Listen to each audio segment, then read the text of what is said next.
Hi hello friends, ಈ ಒಂದು short ವಿಡಿಯೋದಲ್ಲಿ ನಾನು ಲೆವೆಲ್ಸ್ ಆಫ್ ಟೀಚಿಂಗ್ ಬಗ್ಗೆ ತಿಳಿಸ್ಕೊಡ್ತೇನೆ. ಇದರಲ್ಲಿ 3 ರೀತಿಯಾದಂತಹ ಲೆವೆಲ್ಸ್ ಬರ್ತವೆ. ಒಂದು ಮೆಮರಿ ಲೆವೆಲ್, ಅಂಡರ್ಸ್ಟ್ಯಾಂಡಿಂಗ್ ಲೆವೆಲ್ ಹಾಗೂ ರಿಫ್ಲೆಕ್ಟಿವ್ ಲೆವೆಲ್.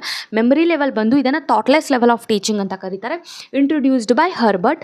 ಇಲ್ಲಿ ರೋಟ್ ಲರ್ನಿಂಗ್ ಮಾಡುವುದರ ಮೂಲಕ ಕಲಿಕೆಗೆ ಒತ್ತಾಯಿಸಲಾಗುತ್ತೆ. ಇದು ಟೀಚರ್ ಸೆಂಟ್ರಿಕ್ ಅಪ್ರೋಚ್ ಆಗಿದ್ದು, ಇಲ್ಲಿ ಇದು ಯಾರಿಗೆ ಬೆಸ್ಟ್ ಸೂಟೇಬಲ್ ಅಂತಂದರೆ ಸ್ಮಾಲ್ ಚಿಲ್ಡ್ರನ್ಸ್, ಕಿಂಡರ್ ಗಾರ್ಡನ್ ಸ್ಟೂಡೆಂಟ್ಸ್ಗಳೇನಿರ್ತಾರಲ್ಲ ಅವ್ರಿಗೆ ಇದು ಬೆಸ್ಟ್ ಸೆಟ್ ಆಗುತ್ತೆ. ಆಮೇಲೆ understanding level introduced by Morrison. ಇದರಲ್ಲಿ ಏನಿರುತ್ತೆ, ಮೆಮರಿ ಪ್ಲಸ್ ಇನ್ಸೈಟ್ ಇರುತ್ತೆ. ಇನ್ಸೈಟ್ ಅಂದರೆ ಸ್ಟೂಡೆಂಟ್ಸ್ಗಳಿಗೆ the have ability of thinking and understanding, ಅವ್ರಿಗೆ ಅಂಡರ್ಸ್ಟ್ಯಾಂಡಿಂಗ್ ಕೆಪಾಸಿಟಿ ಇರುತ್ತೆ. ಇಲ್ಲಿ ಟೀಚರ್ ಹಾಗೂ ಸ್ಟೂಡೆಂಟ್ಸ್ಗಳ ಮಧ್ಯೆ ಆ್ಯಕ್ಟಿವ್ ಇಂಟ್ರ್ಯಾಕ್ಷನ್ ನಡೀತಾ ಇರುತ್ತೆ. And students have ability of application of knowledge. ಇದು ಒಂದು thoughtful level of teaching. Next ಬರುವಂಥದ್ದು reflective level of teaching. Reflective level of teaching ಬಂದು ಅಪ್ಪರ್ ಥಾಟ್ಫುಲ್ ಲೆವೆಲ್, ಅಂದರೆ ಅಡ್ವಾನ್ಸ್ ಲೆವೆಲಲ್ಲಿ ಬರುವಂಥದ್ದು.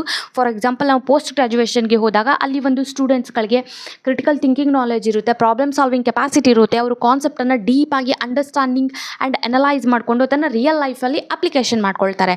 ಸೊ ಇಲ್ಲಿ ಇದು ಒಂದು highest level of thinking level ಇದು. ಸೊ ಇದನ್ನು ನೀಡಿದಂಥವರು ಹಂಟ್ ಅನ್ನುವಂಥ ಒಬ್ಬ ಫಿಲಾಸಫರ್.